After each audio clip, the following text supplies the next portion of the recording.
específicamente en nuestra región, en las Américas, tomando en cuenta que existen diferentes tipos de campañas de resistencia civil. Tenemos campañas contra tendencias autoritarias, de liberación nacional, por seguridad, protección y autonomía de los civiles, para defender y expandir los derechos, para lograr mayor transparencia, evitar la corrupción, entre otras. Todas ellas han estado presentes en nuestra región. El día de hoy vamos a empezar con dos casos de movimientos de resistencia civil. El primero contra regímenes con tendencias dictatoriales, como es el caso de Chile, y el segundo va a ser el de Honduras. El caso chileno puntualiza las lecciones en la campaña en contra del régimen de Pinochet, mientras que el de Honduras se enfoca en la resistencia civil contra las amenazas ambientales, puntualmente para defender los territorios de los pueblos indígenas frente a la explotación de recursos naturales. El miércoles por la mañana vamos a continuar con los casos de estudio y vamos a abordar el caso del movimiento zapatista. Para esta sesión, cada expositor va a tener 5 minutos para exponer muy brevemente el caso, porque hay que tomar en cuenta que los links con los videos y los documentales ya fueron enviados con anticipación hacia ustedes, entonces damos por hecho que ustedes ya lo revisaron. Y vamos a tener 40 minutos dedicados únicamente al análisis de caso, a partir de preguntas guiadas. Con esto habremos visto varias áreas de aplicación de la resistencia civil de las Américas. Por cuestión de tiempo no vamos a abordar los casos o las temáticas que estaban antes presentadas en la diapositiva anterior, por favor. Gracias. Exacto. Antes. La segunda, sí. Una antes. Todas esas no las vamos a alcanzar a ver, pero al menos vamos a tener 3 que pueden ser las más representadoras. Sin embargo, los otros temas, ya sea los de corrupción o cualquier otro que sea de interés, van a ser tratados durante las sesiones que vamos a continuar esta semana y que también pueden ser, si es que es de su interés, trabajo de grupo para el día viernes. Si es que también están interesados en otros temas, pueden consultar unos capítulos del libro de Belen sobre el tema en español e inglés en la parte de recursos de sitios web del programa. Y ahí van a tener también como mayor detalle de estos temas. Vamos a empezar ahora con una muy breve explicación del caso chileno y vamos a continuar con algunas preguntas para guiar la discusión. En el video de la película Una fuerza más poderosa, también hay que tomar en consideración que el día de ayer se pasó una parte de la misma que correspondía al caso de Nashville. Para hoy es simplemente una parte del segundo video también de Una fuerza más poderosa en lo que corresponde al caso chileno. Y para esto, lo que sí debemos considerar únicamente particularidades esenciales en cuanto a este documental. Primero, estamos hablando de casi 10 años de dictadura en Chile. Y frente a esto, la gente tenía mucho miedo de actuar. No sabía qué hacer y estaban hasta cierto punto acostumbrándose a ese momento en donde estaban totalmente reprimidos. Pero por el contrario, si bien es cierto, mucha gente estaba en esta situación, también había el otro extremo, que era la gente que ya no podía más, que tenía una resistencia dentro de sí y que por lo tanto buscaba los mecanismos para expresarlo, para que sea de dominio público. ¿Cómo empieza a organizarse esto? A partir de uno de los líderes sindicales, en el caso chileno sí, desde las minas de cobre. Uno de los líderes sindicales que estaban dedicados a los temas de minería de cobre en Chile. Y él, desde el inicio del documental, lo que dice es que las cosas tenían que ponerse por su nombre, llamar dictadura a lo que es una dictadura. ¿Qué quiere decir esto? Entonces, primero lo importante era identificar cuál era el problema, dónde estaba el foco del conflicto. Luego de eso, comenzar a ver cuáles eran las medidas que se podía tomar, tomando en cuenta a quién afectaba. Las medidas a tomarse inicialmente se preveía hacer una protesta masiva, pero de todas maneras la planificación tuvo que ir cambiando. De protesta se cambió a paro, de paro comenzaron a unirse más personas, luego ingresa el rol de los medios de comunicación, al punto que el mismo Pinochet tuvo que dejar de lado el poder que tenía y comenzar a dar un espacio para la voz de estas personas que estaban reprimidas. Y es en los medios mismos que uno de los premios lo que les dice es, el premio es estar por 15 minutos en el aire.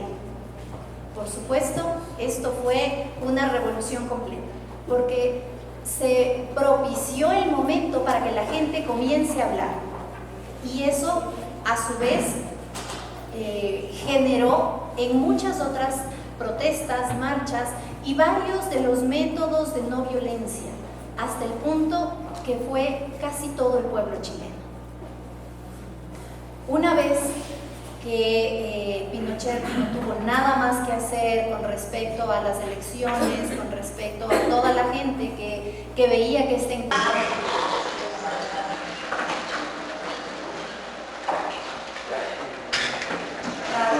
Thank you.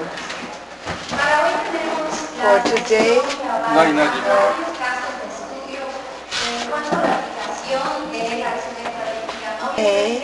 very in front of you, with all of you, if you review the documentary, in many places there is a Chilean priest. The Chilean priest has been accused of several violations to human rights and sexual violations. In spite of this, we cannot leave beside the non-violent. If we have this person that can be controversial and his case has been reviewed in front of the authorities, his fight, I'm speaking about Chile specifically, about this priest, his struggle remains. And with this, we cannot leave aside or minimize the work that was done for this purpose.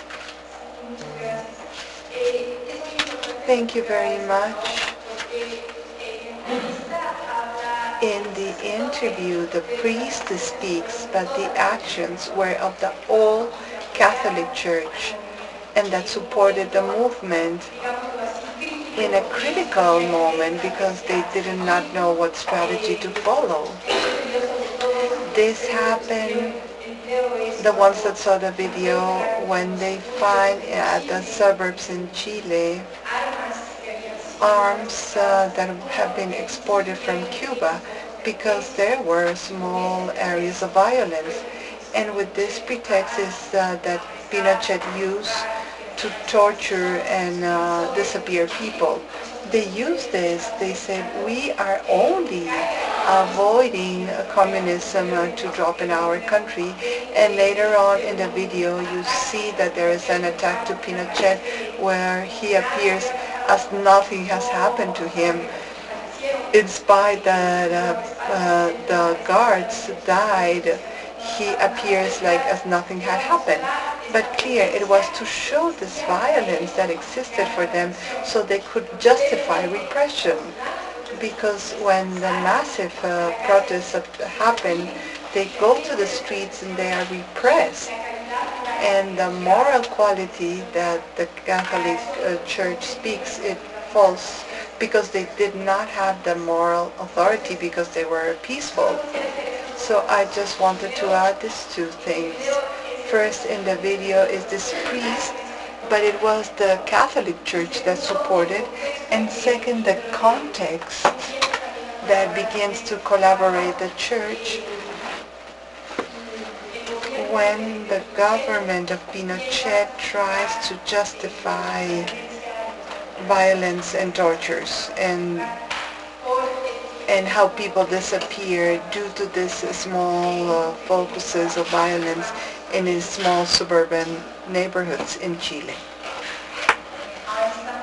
Now, let's go to the question, the first one. What is your general evaluation of this movement? We are going to open the space for questions.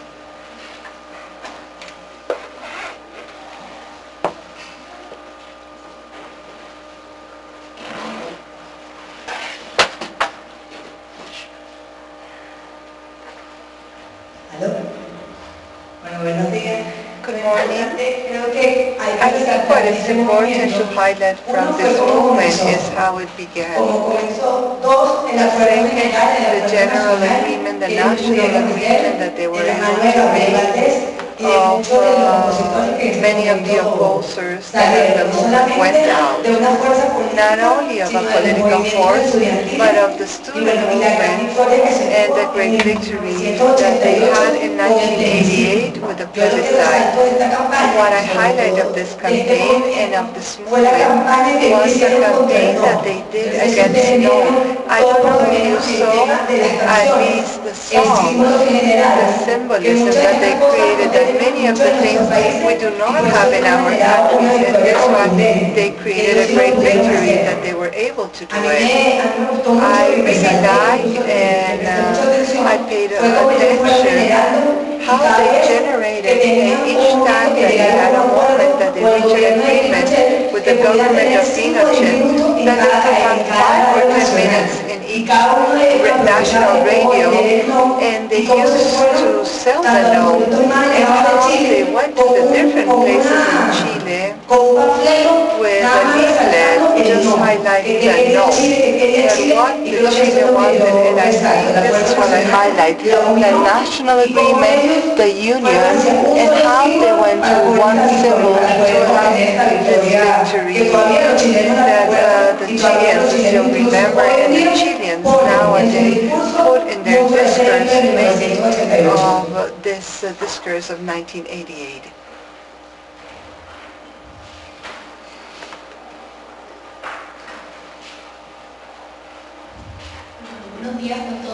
Good morning with everyone.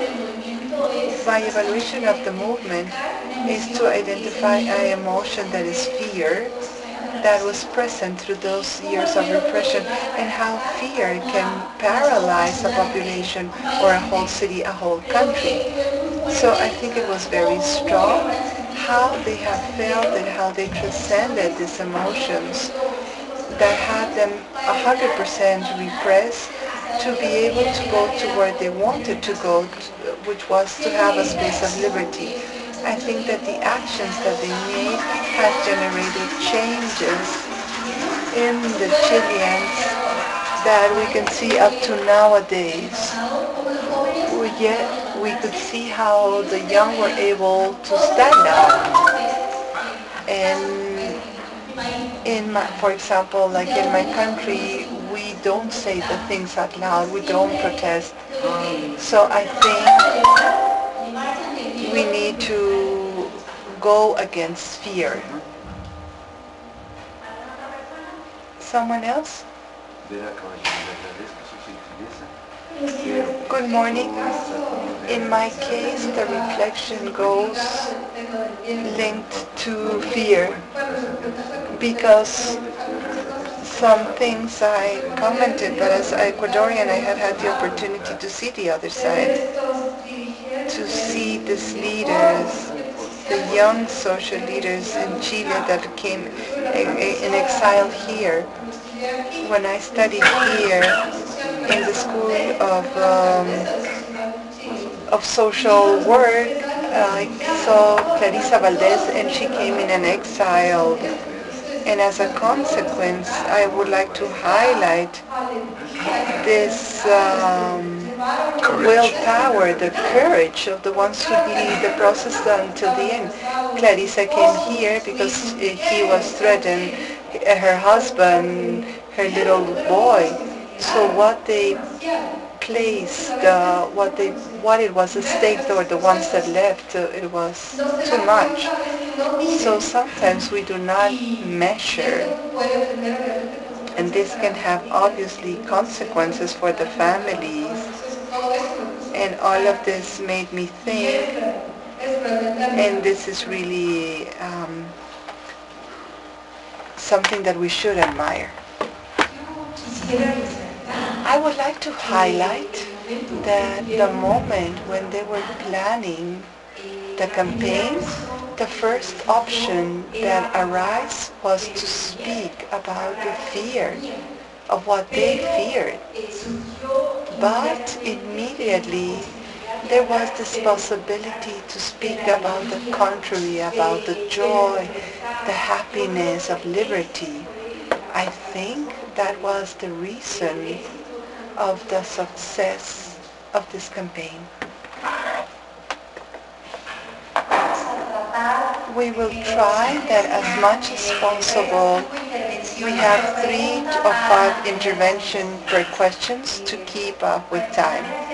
So generally we can say that this campaign was very successful due to several elements that you have already mentioned. One, at the level of stakeholders, how they got together. They made the national agreement. You have the students, the workers at political level. So each time there were new pillars that got together in this movement. On the other hand, regarding the message as such, it's very interesting to see how they use positive symbols to change from fear and change it into hope, into happiness and liberty, as you have mentioned. Bringing those ideas of peace, of a new future, a different future is possible. And with that, creating cohesion among the population without going back to violence. Finally, it's important that we see that all these lessons have been repeated in the marches that up to now are maintained in many cases in Chile, and this has been their motto of life. The messages are kept through art, through music, poetry, the marches, and the people is more convinced that nonviolence is the way. So as a general evaluation, the Chilean case is very successful. Now, the second question, how were they able to maintain cohesion in the movement campaign of civil resistance?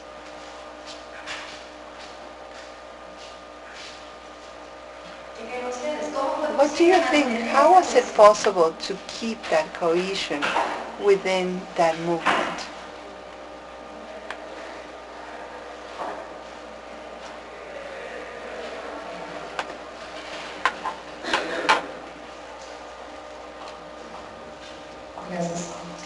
Thank you.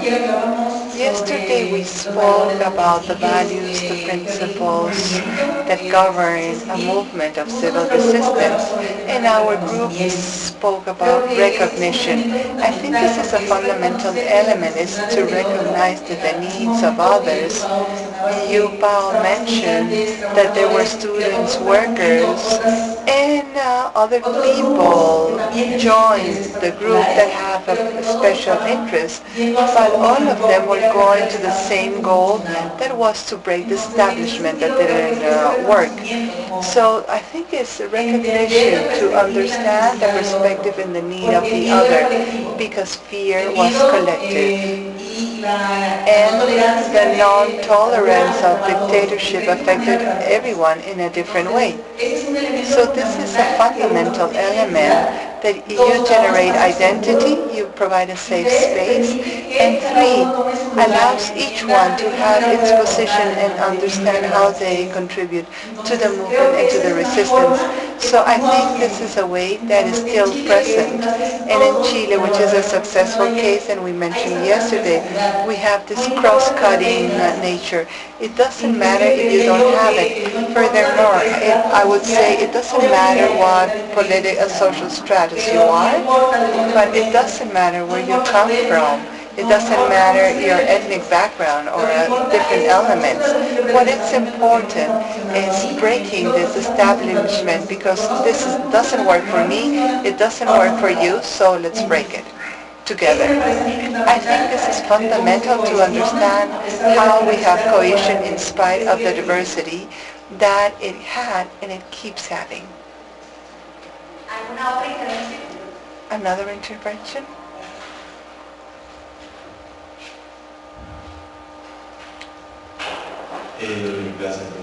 Thank you. Good morning. I think there is an element, I'm going to say it like this, but maybe you have interpreted it in another way, and I think it's the privatization of the damages. And I refer what the colleague was saying is the fact that maybe there are people that maybe did not live directly the violence lived by the dictatorship, but these people recognize that the pain that they felt as a country is a pain that they felt as their own.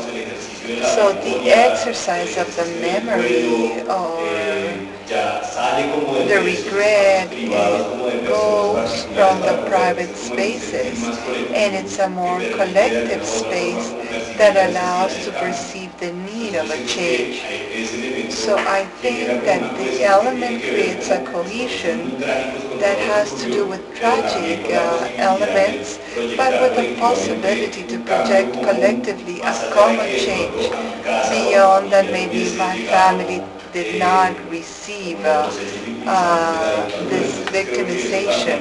So I think this created a certain cohesion and how this reached social sectors of people that before maybe were not involved or were not involved in a tragic way for the events of the dictatorship. Thank you. Someone else? How are we able to keep cohesion? Yes, I think you have summarized quite well. It's important to have a common objective, an objective that creates cohesion and inclusion, independently of the diversity of actors. The objective has to be so big and important that holds the needs of all the actors so everybody belongs, have the sense of belonging towards this greater objective. So from this on, generating the values, this identity, we can generate and to reinforce cohesion through a movement. The third question is a bit more complex, but we would like to hear your comments. What strategies and tactics were used, the ones that you saw in the video, and how the movement chose the strategies? What strategies were the most successful and why?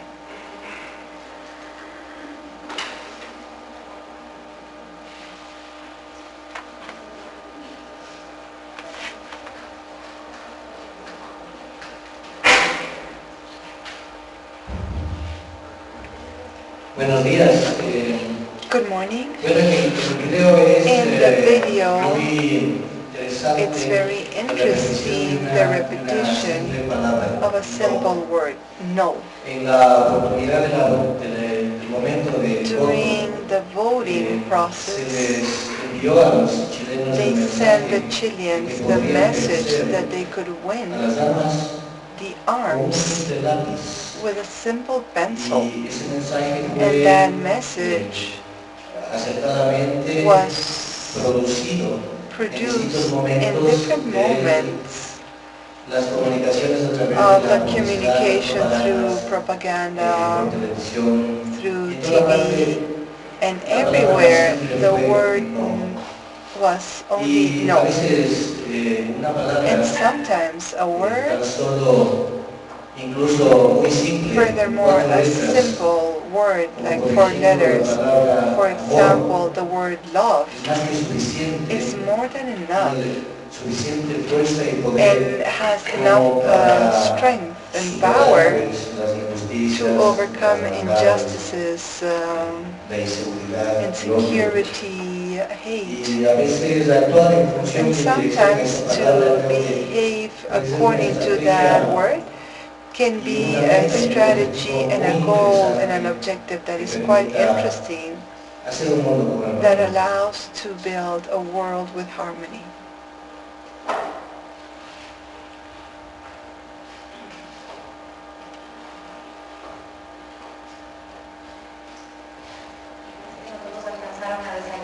Maybe not all of you had time to have breakfast because you're all so quiet. After the cases, you will have a coffee break so you can wake up. So.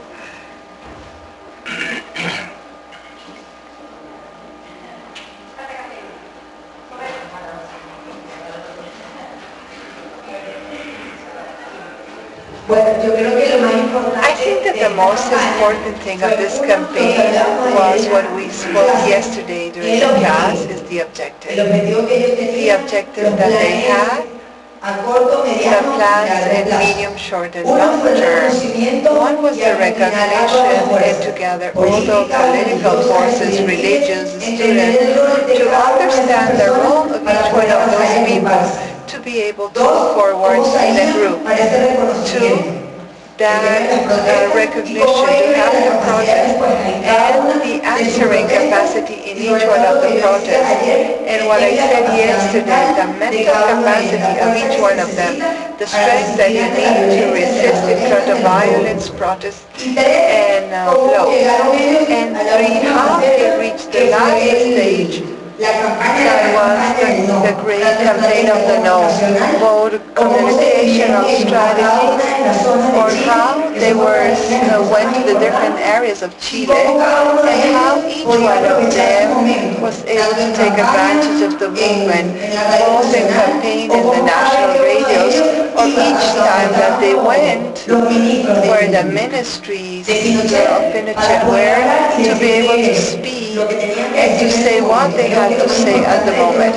I think this was the most important, was the respect, the recognition, the strategy, the steps to follow, and the roles. I think this is what lead to this great victory of the no, to be able to reach their objectives.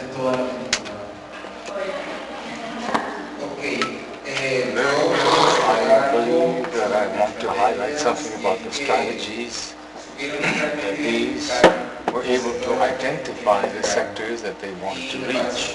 And I feel it's important that each one of the publications or mechanisms, videos, music that we got had a concept addressing each one of the sectors: adults, parents, young people, which were the most tactics where they used new technological resources, but also music that was to bring together and to be able to detect and to identify as a message that wanted to be sent with a no, a full no to all these things. I do believe that this was a successful campaign, and this is part of what I am seeing now, that this campaign, independent of the issues that we might select, this must be addressed under the same objective, but with a specific message to each one of the sectors. Good morning. I think also the matter of visual, the colors were very successful in the case of Chile, that they represented the people that came from different sectors, so these are important issues to be defined. The matter of the rainbow, what this means, so I think that this element was very important, and the matter of this happiness in Chile, this is coming to us, so this is something that becomes contagious, that this defeated the dictatorship. So I think that these are important elements to have strategies that are directed to coordinate these actions, and I believe that this is very powerful and valuable for these campaigns. I believe in summary of what we have mentioned within this question goes also in function of what I want to mention often, and which did yesterday, of the matter of resources, but it would seem that resources were only financial or economic or material, but there's an important resource that is mobilization that must take us from this entrepreneurial vision of human resource. This is participation to empower myself. I know from March, we know we are nothing vis-a-vis a bullet or a tank, but knowing that people are there, that the citizens are there, and they're struggling for a just cause. So it's the power of mobilization, seen from the various strategies, is fundamental. And this continues to operate. What's happened in Chile, for example, and this would be very interesting for us to see and consider this in Ecuador. We are mobilizing ourselves from that semblance of a personal and global aspect, and we are proceeding that way. What other elements are we missing to be able to have the success that was obtained in Chile, which is still at present? This would be my comment. Thank you very much. Something that was very important, and I believe that has a repercussion in all of the protests that take place at present when we think of developing some sort of a strategy, a tactic for the struggles that each one of you has in your respective countries, is that this example is the matter of surprise, the factor of surprise. Something that they did not expect things. People who were supporting Pinochet, they thought that they were going around the people who had been tortured or people who were killed. But a positive campaign was something totally unexpected for the persons who were supporting Pinochet. The factor of surprise is key. Every time, as we have seen, and yesterday this was mentioned, the authoritarian governments also learn lessons, and they say, well, my God, they can do this, they can do that, apply these tactics, strategies, and therefore it's important that each time to improvise, to create new circumstances. And this is another very important point I wanted to mention. In each society, in each country, there are spaces, free spaces, open spaces that are identified and that society can use to be able to act. What did they do when they were told there were going to be elections? They said, well, there were volunteers that mobilized to rural areas, and they went to convince the people to not be afraid. Yes, you can vote for no. They did not expect that, but they said, well, we have this space, let's take advantage of it. We can go and convince people no. Once that they had the space, so that the observers that were present there, seeing that there's no electoral fraud, they took advantage of that space. So my recommendation is, please look for those spaces in each one of your countries. Each country, it's very difficult to establish general strategies or tactics for a country. It is important in each case, in each historic circumstance, to recognize that vacuum that is always present, but that allow us to act and that provide us a space for future actions. Next question, which was the importance of maintaining a non-violent discipline and how was this achieved?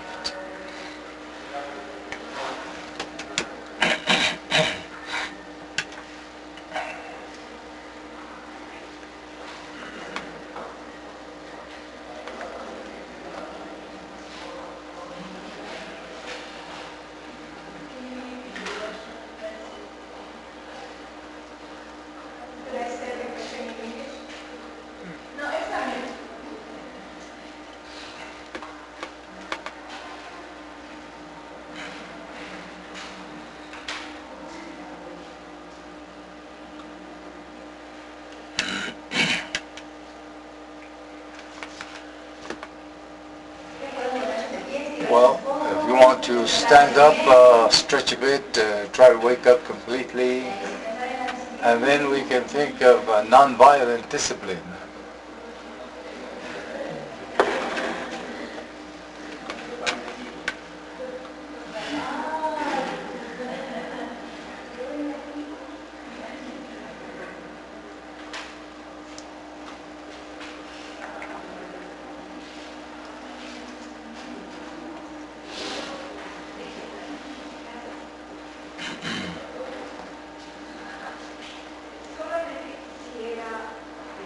Sorry, the microphone is not on. Microphone, please.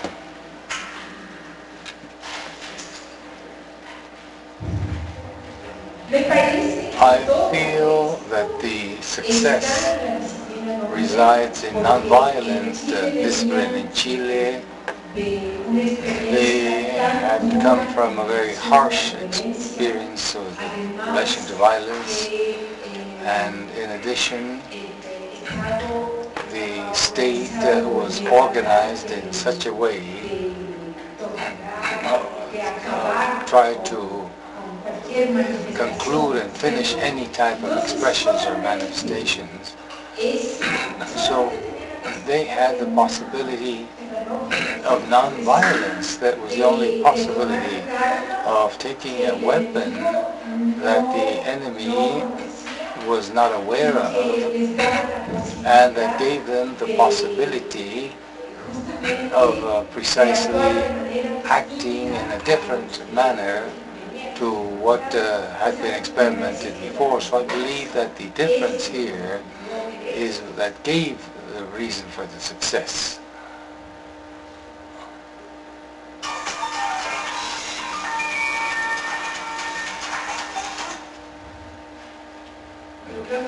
I believe that the importance resides in the successful nature of the campaign and how to overcome the dictatorship against bullets. So this was a strategic and what can generate from this place. We can see that here we have the importance of how to have planning and technical organization. They didn't invent things. We're going to not show measures of images of torture, but there's a well-defined strategy from the start to the end. So these are plans that are properly made, and this is important, this campaign that was so successful.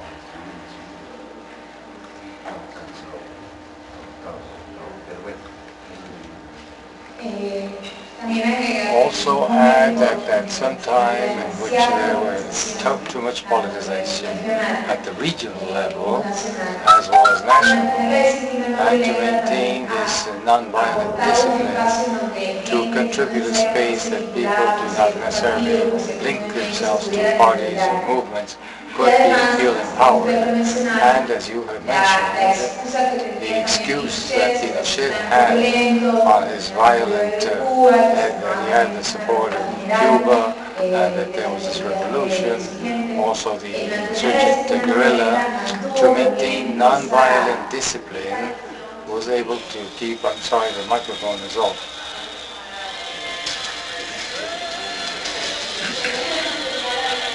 I'm sorry about the microphone. And this was a much wider and more integrated scope at the political level. And this helped the integration of persons who were not involved.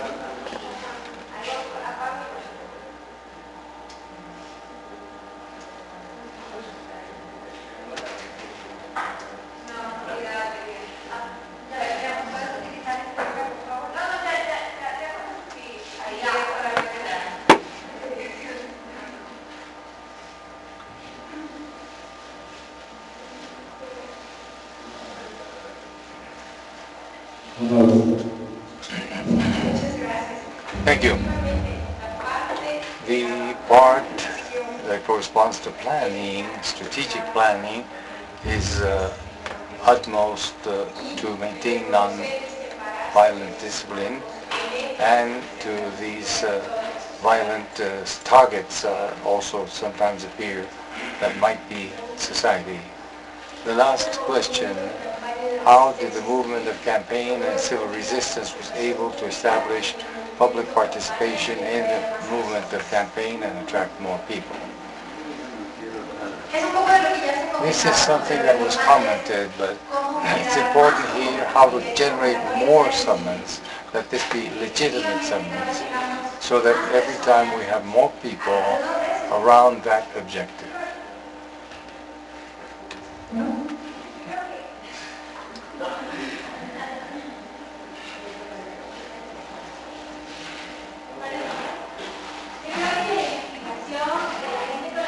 I'm sorry, but we have no microphone.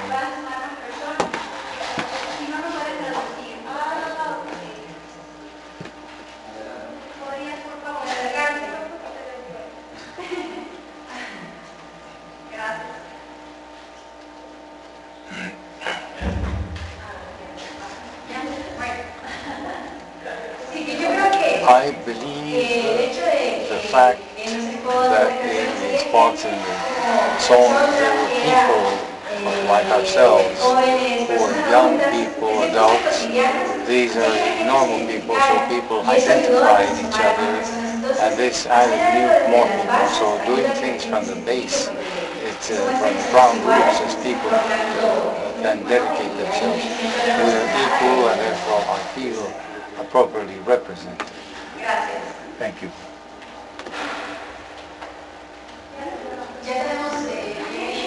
I think that the microphone is working now, so... But if you want to run a bit to wake up, wonderful.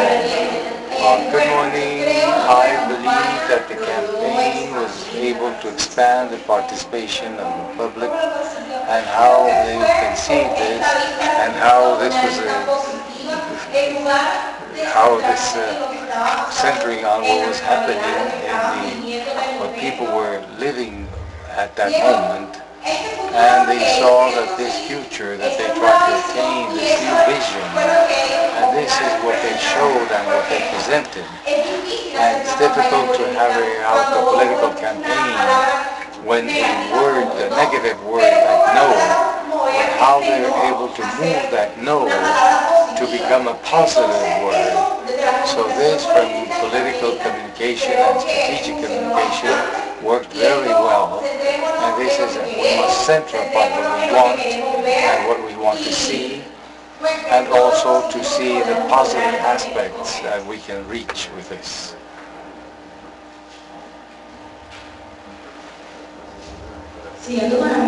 Following the same line, I believe also that there was another campaign, and this was more of the same, because he came out with everything he was doing, the families, so starting to contribute to the fact that we can make a change, that the people that are here, perhaps I identify myself with my mother, or perhaps with the people that were on the streets, and the work also that was carried out.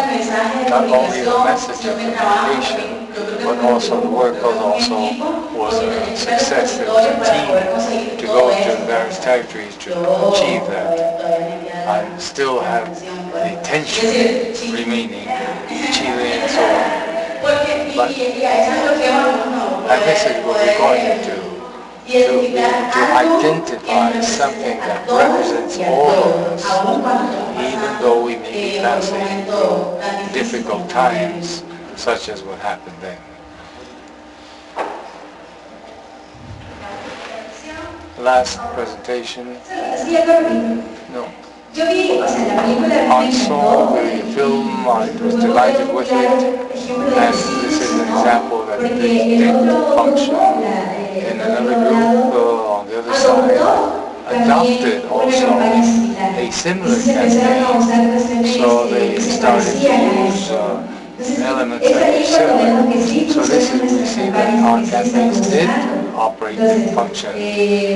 And we can see this in present, feminist campaigns and pro-life with similar messages. So this is a clear example that this is an appropriate route, and that we are trying to send this message to have people accept it.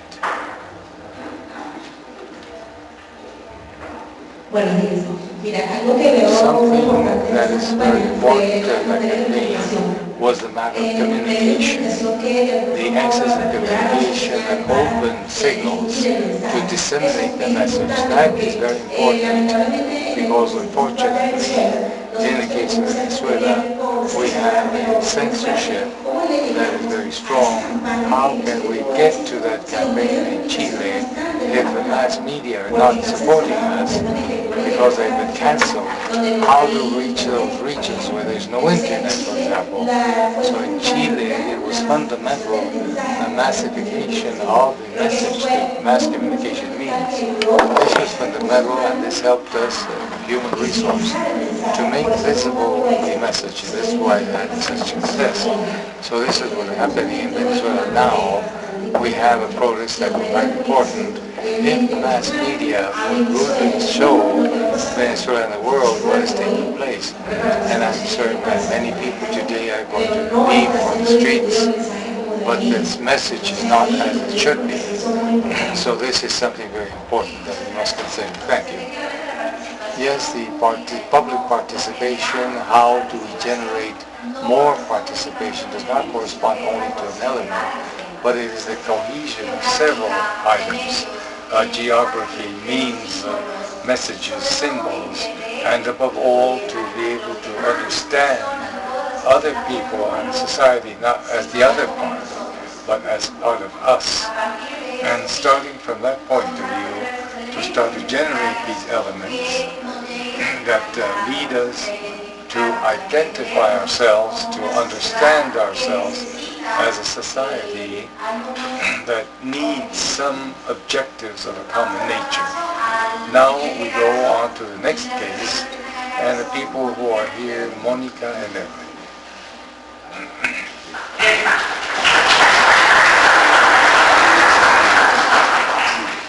Continue, and this is the time when they're trying to develop an assembly to transform that constitution made by the dictatorship. So I do not know how we can understand this, but how these are perhaps the limits or the difficulties that we found in their political perspective that the social movement in Chile had, but I feel that we must recognize that valuability as a social movement and how it has certain limits where the energy is directed to a specific juncture that brings attention to what can be projected further on. As the case of Constituent Assembly, this is an interesting limit to analyze that we're seeing this being repeated, and it's also in the sense that today, at least from what we see in social networks, there are different levels of legitimacy, and these vary according to the context, and the non-violent political action is also well placed and has approval or disapproval according to the context. Thank you very much for that comment, and I would like to say something to that note. First, studies state that if a process is in a non-violent procedure, it is a much greater possibility that following that process, there will be, that is, violence will not appear. In this case, when Pinochet was left through a non-violent process, there will be peace later on. We have the case of Syria, where they're trying to get somebody out in a violent manner, we get them out, then violence continues for many more years. Now, in the case of Chile, as a matter of fact, Pinochet left, but much of what Dalton calls the structural violence continues to be present. And that structural and cultural violence is something that cannot be changed in a short time. This is something that needs a short and long-term period with strategic tactics to be able to change. And we must also take into consideration something that all that change, many of the military people were certain that they, in the future, they would not be judged immediately. This is also something important. The moment that the support changes and we no longer support the dictator, the members of security must be certain that not all of them will be judged and that change will not take place. So these processes must be considered as a process, not something that already took place, that has changed completely, but slowly it must continue to look for improvements So it's long-term dynamics. Thank you. Also, very quickly, I think that we've seen the matter of violence and non-violence, the tactic, strategic, political approach, but we're forgetting something fundamental, the ethics, our values. We are willing to go in there to kill people, to hit, to hurt people. We see where our hard nuclei of values must be in there. Gandhi said the results are inseparable from the means, not that the end justifies the means, such as Machiavelli. But the objectives and the things are together, so there's the seed and the fruit that you will have. What fruit do you want in your future societies, which the seed that you will sow now? So the ethic of nonviolence should be present in our movements, not only to use tactics or strategically, but what we consider and consider just, the respect to life, respect to others, dignity. We cannot be changed by the efficiency or effectiveness. If it takes 5 years more, well, let's take those 5 years. But this goes according to the media that we practice and which we believe. If we don't believe in nonviolence, then that's a different discussion. So this is what I wanted to mention on the table. Not only tactics, but also ethics are involved. Well, something very important regarding this matter is that we can compare it with our body, where in our system, if there's something that's bothering us, we will not feel well. So let's see this as an integral part of our body, where the dictatorship in this case will be something that is hurting us and that we are not able to function properly. For this, I invite you to stand up. And I need this exercise. We don't have too much time, but try to relax a little bit more. And all of you, come over here. Quickly, come forward. All of you, come forward. So let's have a square over here.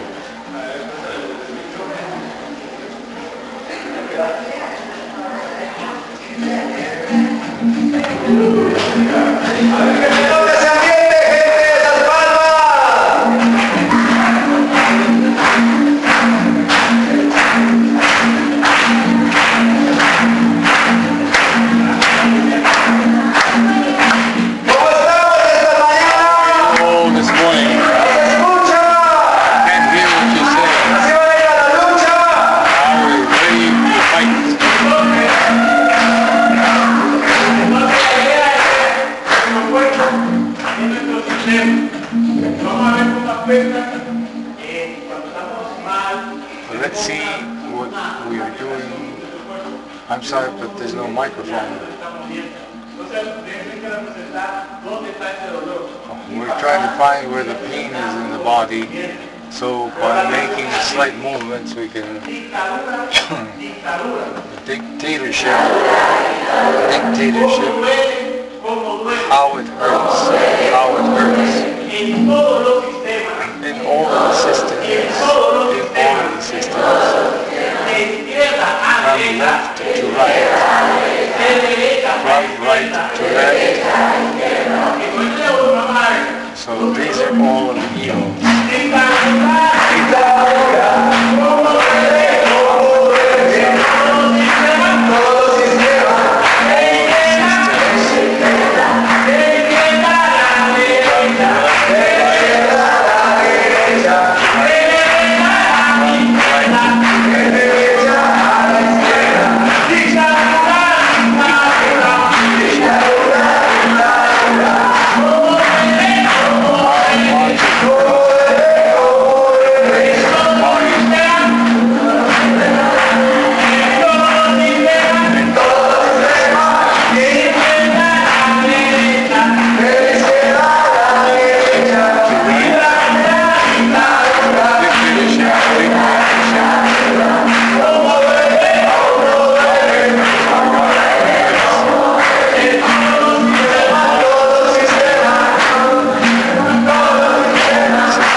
Thanks.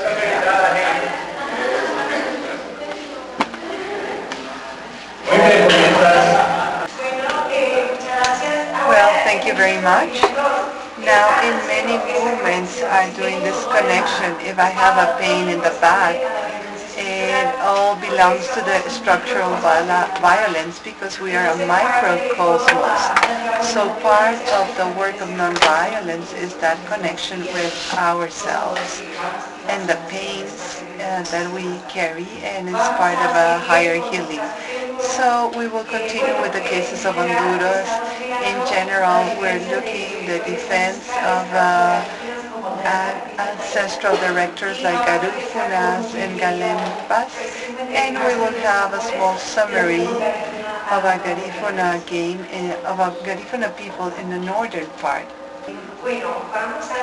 So we are going to leave a moment for the colleagues of Honduras so they can speak, because as you know, Berta Cáceres was killed in 2016, and as they said in the video, the fight, the struggle goes beyond her life. She had received many threats. So now she's going to speak what happened later. Thank you very much. I am Wendy Noches. I am from the department where Berta Cáceres was, where the concessions happened. But not only in Tibuca we have had those type of struggles, but in the rest of the country. Why now I feel that I can speak about the environmental struggles and why I can speak about Berta, because my grandmother and my mother were part of the COPI, which is the organization that Berta co-founded with other 5 people, which is the indigenous coordinator. And because I was raised with that, in my house, we had meetings where they say about taking the land, where we made all these meetings. So this was my cradle, what I saw when I was growing up. The coup d'etat happened in 2009. I was 8 years old, and I decided to involve in this because I considered that it was important to start to be involved so these generations would be aware of the struggles. So taking into account that in 2009 there is a coup d'etat where the right takes the power in Honduras, they started to sell the indigenous land, especially in Iquica. They affect the human rights and obviously selling of the territory. Why the case of Rio Blanco, of the community of Rio Blanco, was so well known? Because there were 12 dams that were important, 12 companies, Sino Hidro, and the company of energy development, which is from Honduras, and the owners is the family Talasala, a very powerful family. So they give this concession of Aguas Arca to this hydroelectric powers, and why the indigenous people were opposed to that. And I think that it's important to mention because they always attack us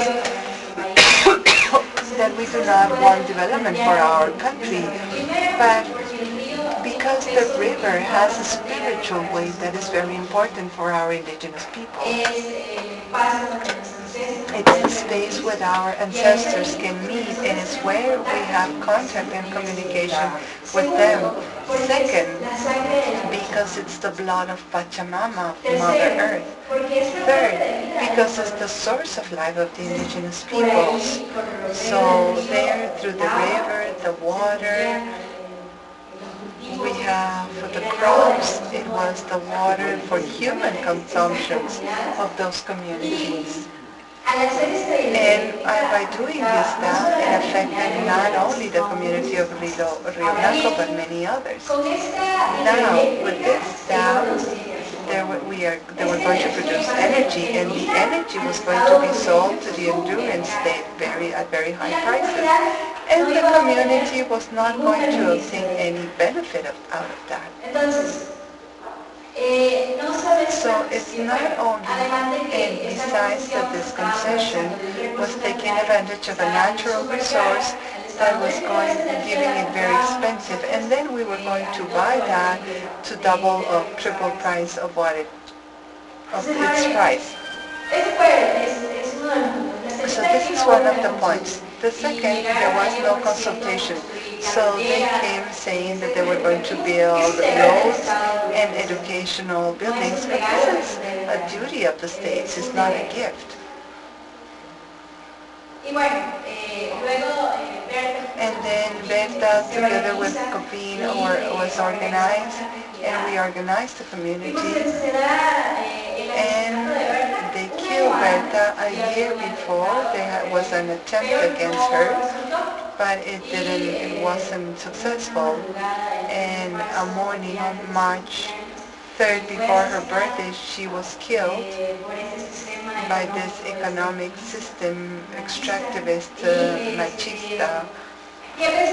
And what did they think? That killing Berta, that was one of the most recognized leaders of the environmental movement, we were going to go back to our homes and leave the struggle. But this really didn't happen. Berta is a universal figure now. Is an icon of the feminist and environmental struggle. And the killing of Berta meant a step to universalize this, and many people would identify with the environmental struggle. Obviously, the case was known at international level, and these companies left the country.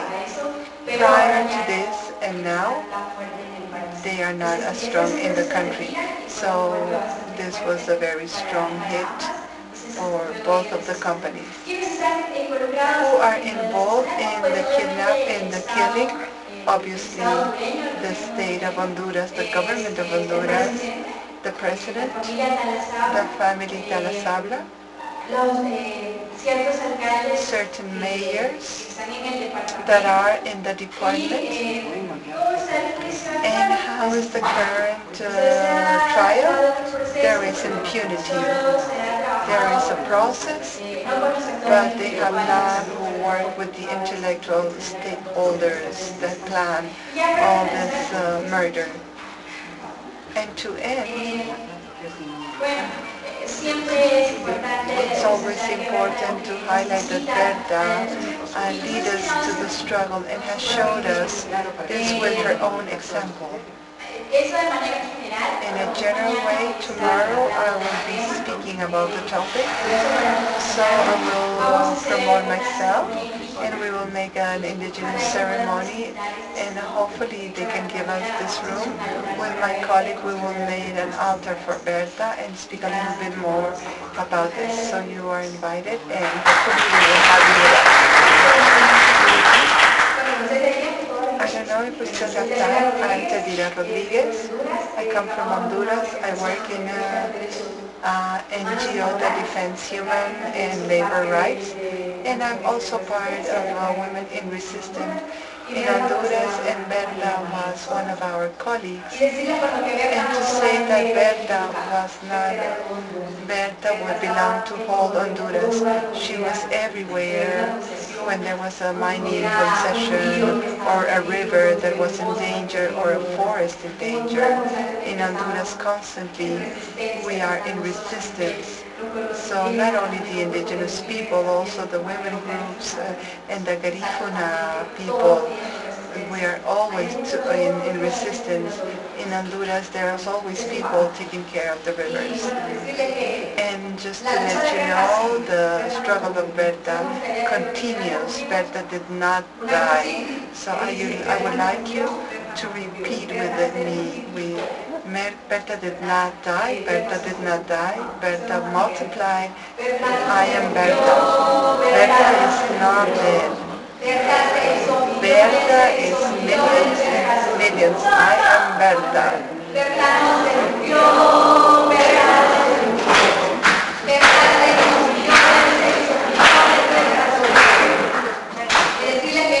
And to let you know that Berta keeps in struggle.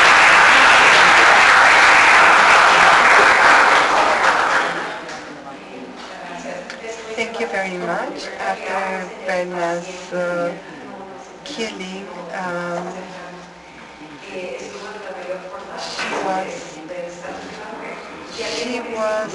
they were in New York, and we sang this in different languages. And Bertita, the daughter, was there. So it was very nice to see this. And what the colleagues mentioned, whoever killed Berta, they thought that this would end there. But truly, it multiplied. And this is what said it's always in bloom. So what we also wanted to point out of the case is the elements that have been highlighted by which the case has been highlighted. You saw is the ancestral strength in the music. There were rituals. We spoke yesterday about the strength of truth and love of Christ. In Nashville, they speak now about the ancestral strength and the certainty of expression. It's not only a hope, but there's a certainty that they were going to win the struggle due to the ancestors and the spirits. And now, she is now a free ancestral spirit. And also the World Solidarity, she won the Goldman Prize. So there was an international recognition. There were also regional recognition.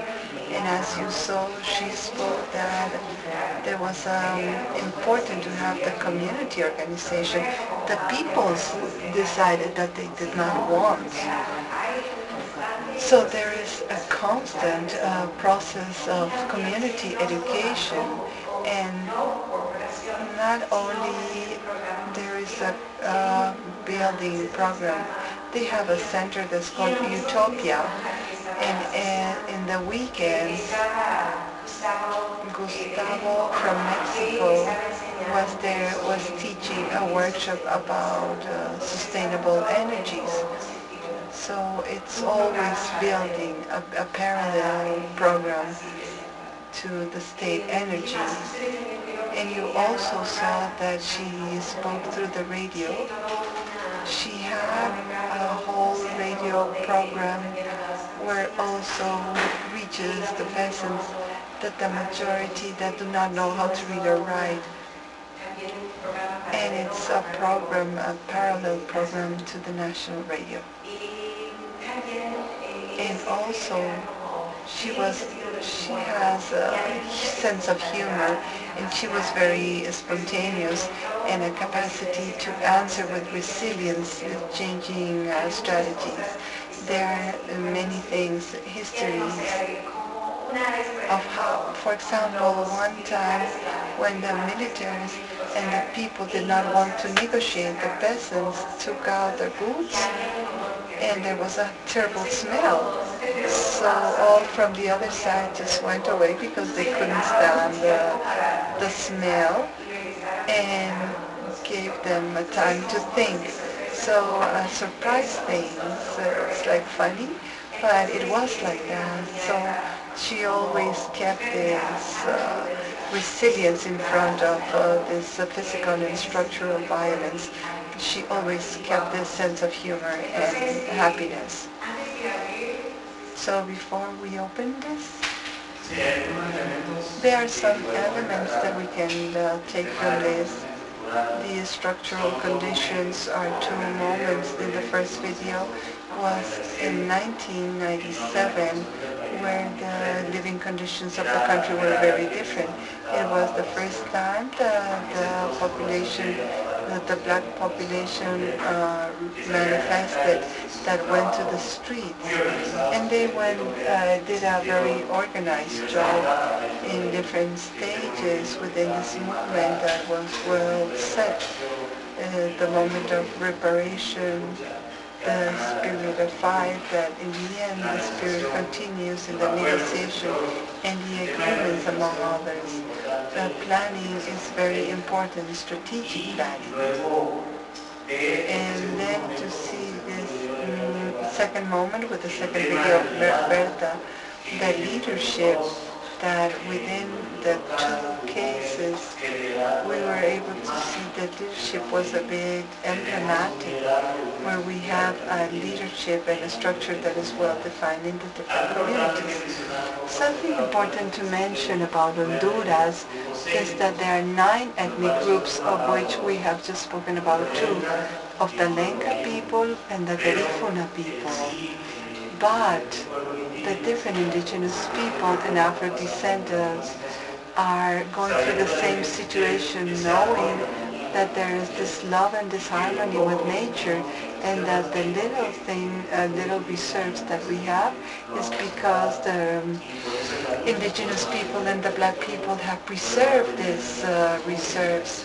So that's why this is the struggle to keep our vision and our traditions. This is an element that we will keep speaking in the next session, conditions, strategic capacity. But before this, we would like to open the space so you can share if you have similarities within their countries, where the resources with companies, governments, that are threatening what are the natural and territories and resources of the indigenous and natural people. I would like to say, I would like to express the importance of the historic memory. And why? Because we want that the history does not happen again. And I think that here are elements that from the colonial times have been repeated once and again. So I think it's important that the people is aware what has happened, not only in the past, but also in those times. And why do I say it's important for Europe and the United States? I see that in Latin America that this topic is very present, but in Europe, no. The people do not realize what has happened in this time and what was the role of their country. And now in these times, the structures are still present. The hydroelectric companies or the mining companies are from the United States or Europe or China. So the movement in Europe, the environment is very strong and everybody is concerned about the Mother Earth and how to save Mother Earth. But I think that the ancestral knowledge of the people are key to be able to do something. And I think the people in Europe should be aware that it's not only this little piece of meat that you leave behind, it's good, but it's also to be aware of the gas, of the oil, that everything that you use has an effect. And the biggest effect is in the marginal peoples, and generally it's the Afro-descendants and the indigenous people. Yes, that case of Cubin and los bancos, it was a World Bank, but there were also European banks, and they withdrew later on. But people from Cubin have made a series of efforts in Europe and the United States, and the security companies also were involved in the murder through the financing of USAID. So the presence of China, all of this is considered as an international network of forces of structural force. So this is why it's so important to have this solidarity. I also want to mention that Michelle and Joko work on environmental matters if they want to comment this. And before opening the floor, The matter of the attacks against the dependents are very strong. Many colleagues, the matter of Berta, there are many colleagues who are also suffering a series of attempts and threats and deaths. We have tried to look for our own self-care protocols of security and safety. We mentioned yesterday, I think, how can we have to avoid this, because we do not want to have martyrs. We can continue in this process, but struggle, but without any more deaths.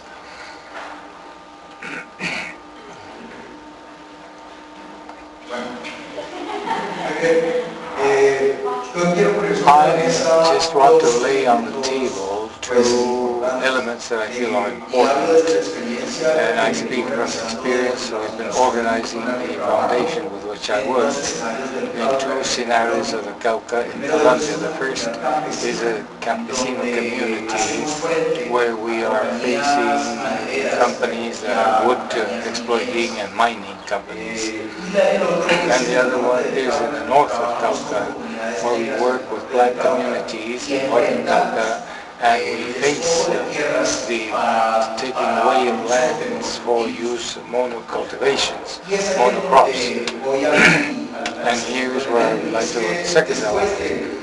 After going through such time in the communities, I cannot say that I'm part of the community as such, but I do understand the matters and the political objectives of those communities.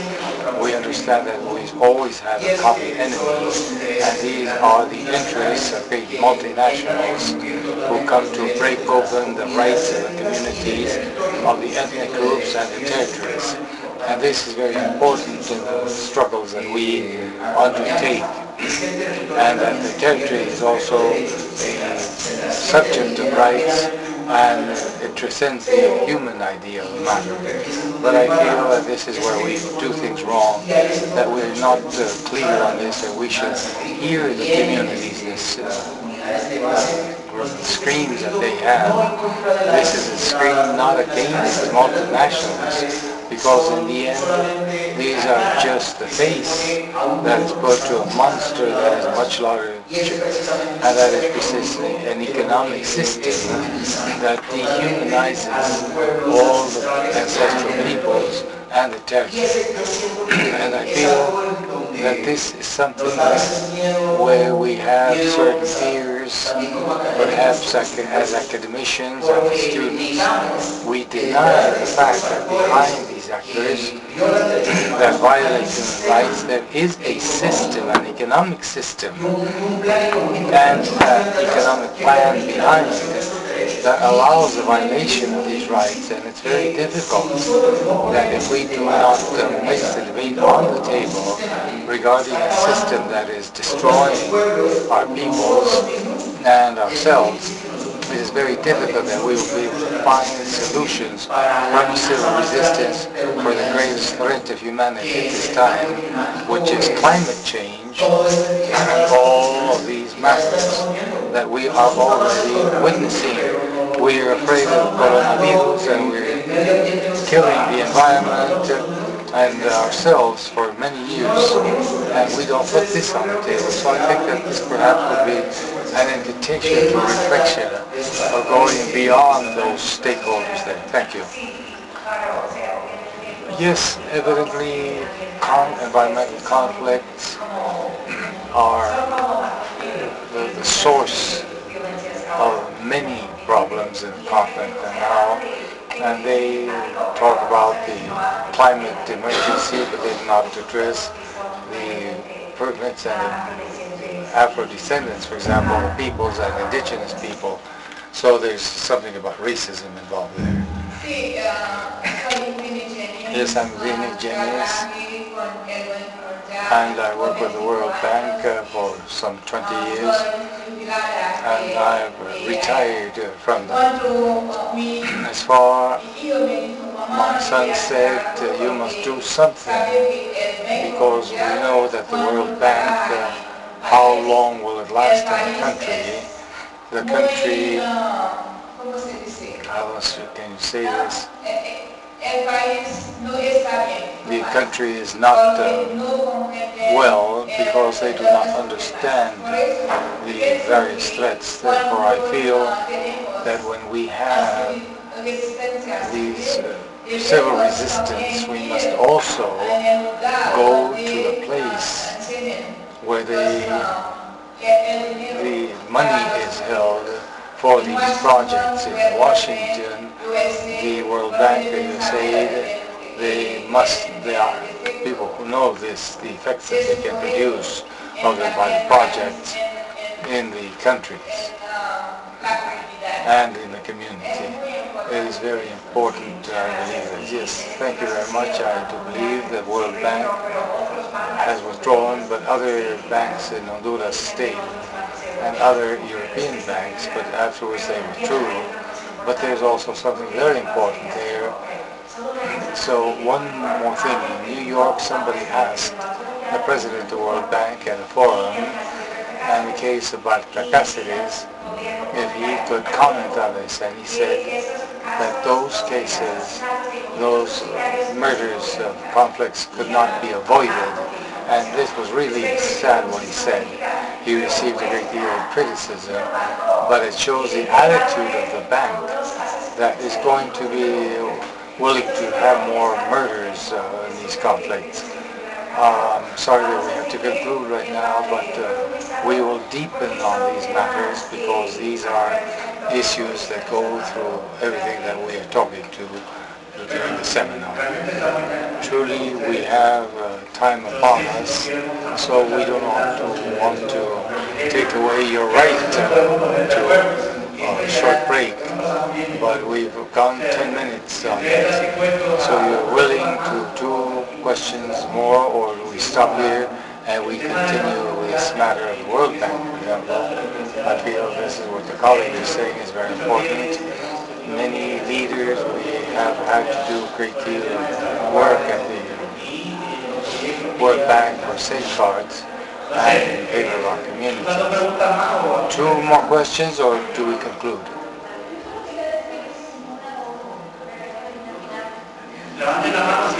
Are you agreeing, or we can? Yes.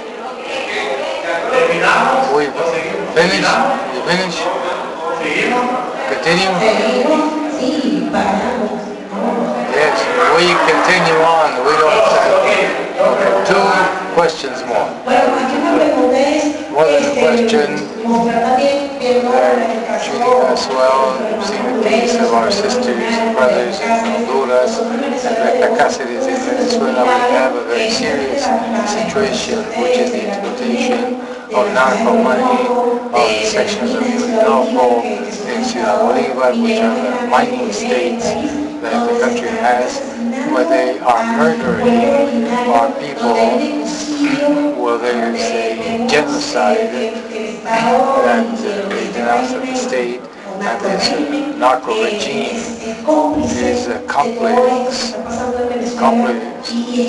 this what is happening in Venezuela, because we see that they can use our territory for the exploitation of wrongdoing things, for illegal mining, drug traffic, but they're not able to establish help to our Indian nation people that have had social civil organizations and that are exposed to very often that they take away their medical equipment that they bring there. So there is a sort of genocide that is taking place. But we have heard our colleagues from Honduras, and I felt that I was Berta Cáceres murdered by this capitalism that disagree fully, and we might have better situations, but at the cost of what? Well, while we pass this microphone, there's something that's also important, narco traffic, and we suffer this in our communities, especially because of the isolation and the zones that are passage for narco traffic. In Bolivia, we also have a very similar problem to what has been commented with Honduras, and this was the March of the Pygmies. I don't know if you're aware of it, but I will comment briefly on that. The Pygmies is the territory of the indigenous areas, and they were going to build a road that practically divided in two a very beautiful, full diversity jungle and ecological heaven. The government then decided that this was to improve the quality of the life of those people that lived in this area. But more than 400 people, indigenous people, have mobilized and to the Beni, which is so distant from the La Paz, city of La Paz, which is a part of the city. It's going from one side to the other, it's very distant. So this was used with a march of more than 400 people, and throughout this event the police have gone there and they've hit them, they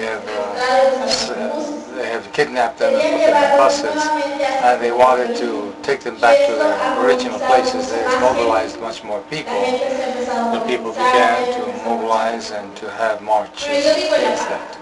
But I live in La Paz, and I will tell you my experience because I've not followed this completely.